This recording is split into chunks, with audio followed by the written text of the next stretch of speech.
Bonjour et bienvenue sur Les Clés de la Réno, le podcast qui t'accompagne dans ta rénovation pour aménager et décorer la maison qui te correspond, celle qui te fait rêver. Avec cet épisode, tu t'apprêtes à écouter un extrait d'un épisode passé. S'il t'a plu, je t'invite à retrouver l'épisode dans son intégralité dans les notes de cet épisode. Et retrouve-moi aussi sur Instagram, c'est tout simplement Les Clés de la Réno pour apprécier en images ces partages de bonnes astuces et d'inspiration. Bonne écoute! Et ensuite, j'ai fait aussi une cuisine. Il n'y avait pas de cuisine. Si tu veux, de la maison, c'était un peu comme une maison de constructeur. Tu arrives, t'as pas la cuisine. Il n'y avait même pas les salles à bain. Il y avait les sols, les évacuations. Et donc là, j'ai créé une cuisine aussi en Ciporex qui sera recouverte de béton ciré. Ça va être fait cette semaine. Et puis après, tous les enduits, toutes les peintures. Donc finalement, c'était un peu plus qu'un relooking et c'est pour ça que ça a duré un peu plus longtemps. Voilà. Et quand tu dis tu fais une cuisine en Ciporex béton ciré, est-ce que tu entends intégrer des caissons de la grande distribution ou genre faire des étagères, garder un peu la même signature que sur tes meubles de salle de bain, parce que c'est ce que tu fais. Exactement, c'est sur le même modèle. Donc ça veut dire qu'à chaque fois tu as les jambages en Ciporex. Pour les plateaux, tu sais que le Ciporex en fait, je crois que ça fait 60 maximum. Ça reste quand même assez fragile et je le déconseille pour faire des plans de travail. Sinon les jambages vont être très très proches. Ouais. Donc là, mon maçon utilise, tu sais, les clôtures en béton, souvent utilisées même pour les pavillons un peu années 50. Donc en fait, c'est des pieds, des poteaux que tu enfonces, et puis après tu viens glisser des panneaux de béton. Bon, tu les vois? Je les vois très bien, ouais. Et donc mon maçon utilise ces fameux panneaux de béton prémoulés pour faire les plans de travail. D'accord.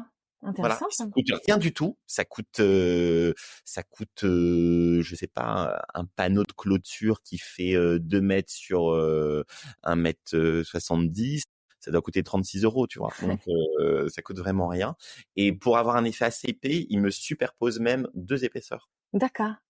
Et après, il fait les finitions avec du béton. Et pour la finition finale, c'est moi j'utilise le béton ciré de chez Résinence que j'utilise depuis maintenant 6 ans, et je t'assure que c'est un matériau de super bonne qualité, très facile à appliquer. T'as plusieurs couleurs, tu vois, t'as plusieurs grilles, maintenant tu as des beiges, des blancs qui sont très tendance. Tu as aussi un peu de sienne, ce genre de couleur. Et ensuite, tu peux venir choisir un vernis qui est soit mat, soit satiné, soit brillant. Moi, j'utilise toujours le mat, que tu dois mettre en 4 ou 5 couches. Oui, je vois bien. Voilà. Je vois. Donc ça, moi, j'utilise, et il y a plusieurs gammes. Le plus costaud, un vendeur m'avait dit que le spécial douche à l'italienne était plus costaud puisque soumis à des conditions extrême, et que si je voulais un rendu encore plus qualitatif, il me conseillait la gamme douche à l'italienne. Donc en fait, toutes mes cuisines sur les 3 maisons sont réalisées avec le béton ciré Résinence coloris ombre de parce qu'on me le demande souvent, de Résinence, voilà. D'accord. Spécial italienne. Avec un vernis spécial douche à l'italienne alors. Ouais, tout ça chez Résinence. Des super produits. Moi, je trouve que c'est assez correct sur des toutes petites surfaces comme ça. Et puis, tu sais, ça se patine en fait comme un béton ciré de sol. Forcément, tu vois, une petite tache d'eau va créer une petite nuance.